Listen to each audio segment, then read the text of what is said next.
Joanne is the CEO of the National Diaper Bank, and we have a new initiative that are developing with them.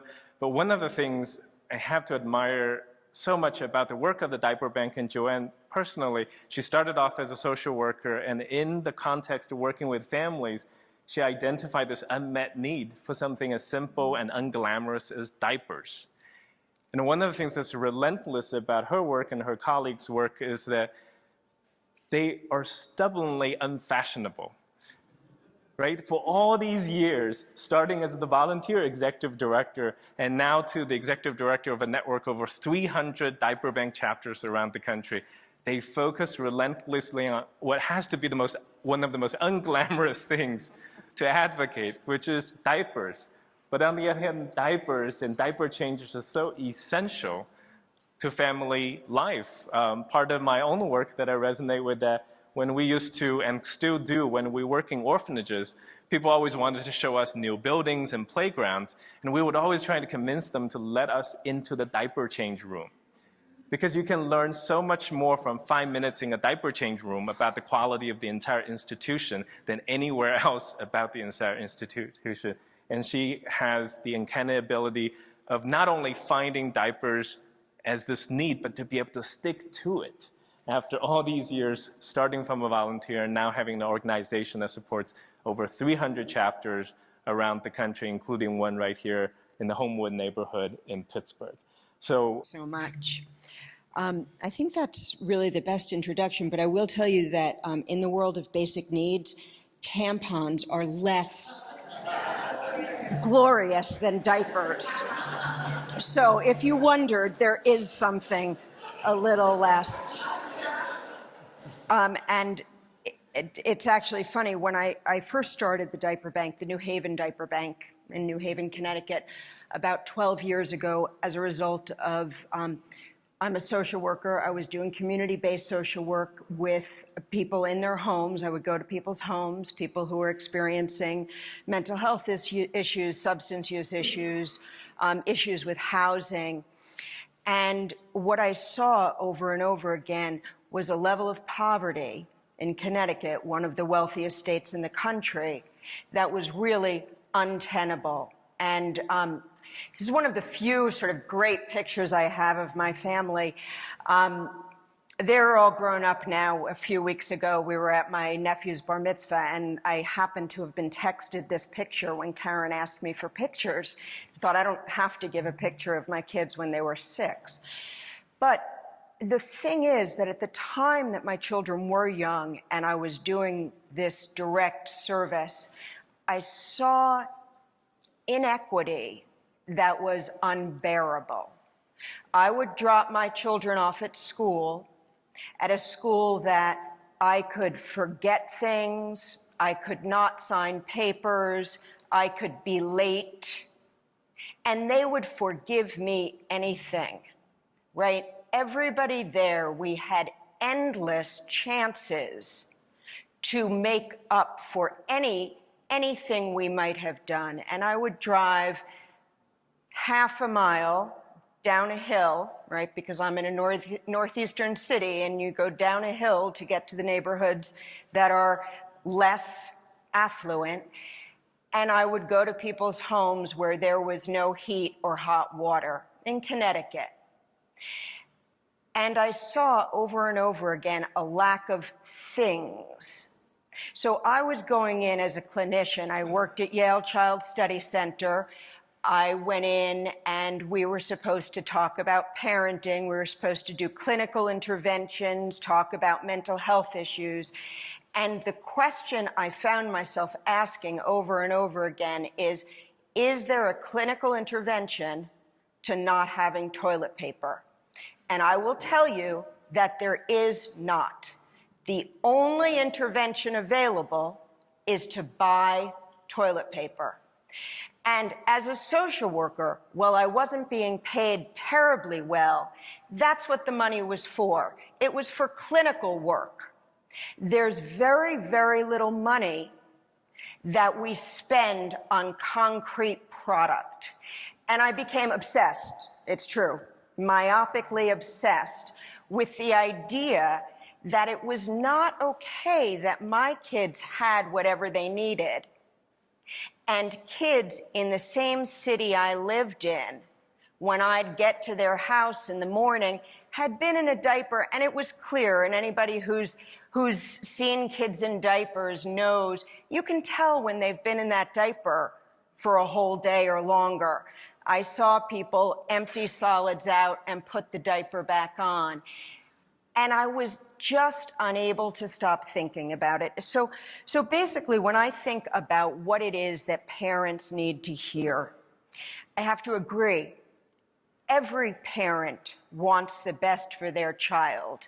And the only reason that we all continue to have children is because we believe there's something better. And that is true for the homeless mom as much as for the well-educated, wealthy parents. We all have that same hope at birth, and we all want the best for our children.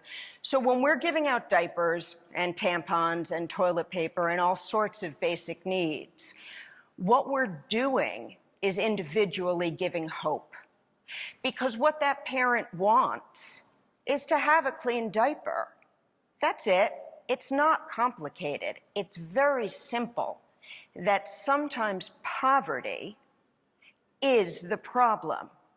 And so we need to, as well as looking at all sorts of clinical interventions, also think about, from a policy standpoint and from a funding standpoint and from an intervention standpoint, giving people what they need so they can parent most effectively.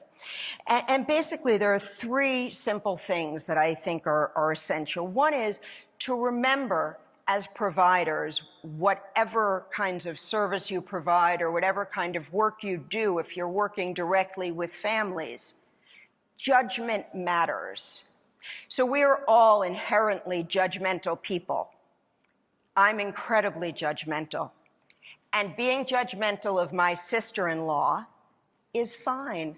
She's not here, right? I know what she has and what she's doing, and it's okay for me to talk to my other sister-in-law about, what she's doing to her children. That's fine. I'm not calling DCF. But as a social worker, when I'm going into someone's home, making assumptions about their lives, those judgments have very significant, long-ranging impact.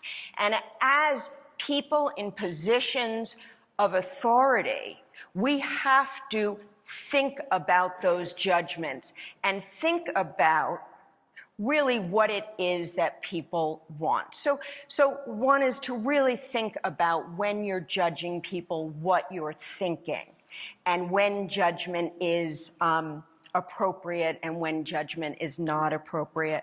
The second thing is asking people really direct questions, clear, direct questions. When I was doing direct service and people didn't have the things they need, I needed to say, why don't you have, why there's no toilet paper? And I had a woman explain to me, now there I was, master's educated, working at Yale, had a young lady say to me, well, WIC and food stamps don't pay for these products. And I went to my Congresswoman, Rosa DeLauro, left of me, it's practically impossible. And she said, oh no, we've got a program for this, right? And I went to the Medicaid Managed Care Council for the state of Connecticut, right? Oh, insurance pays for diapers. People believe that there are subsidies for basic needs, and there are not.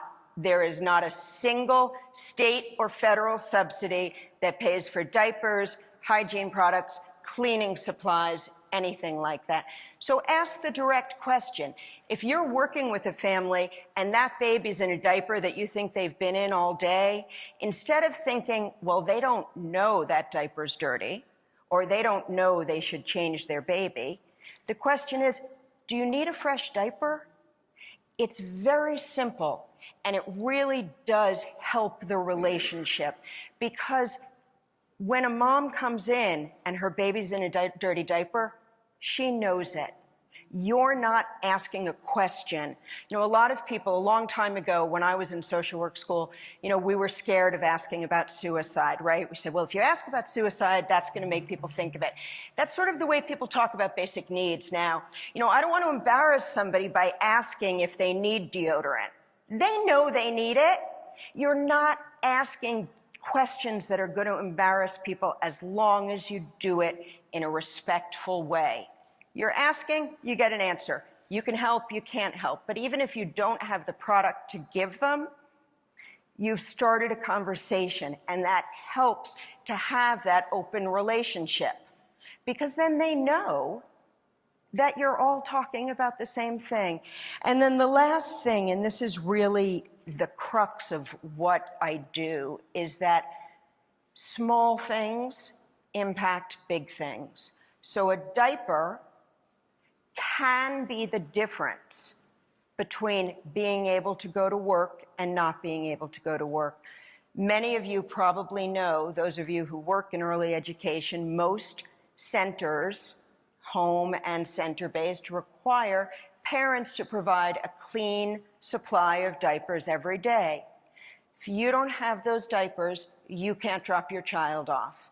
If you can't drop your child off, you can't go to work. And you cannot be self-sufficient. So when we talk about moving towards self-sufficiency, you cannot be self-sufficient if you can't go to work. So it is the smallest things, socks, underwear, tampons, diapers, that can make the biggest difference. So when it comes to working directly with families, ask the questions, say it clearly, say it simply, but say it. Thank you very much.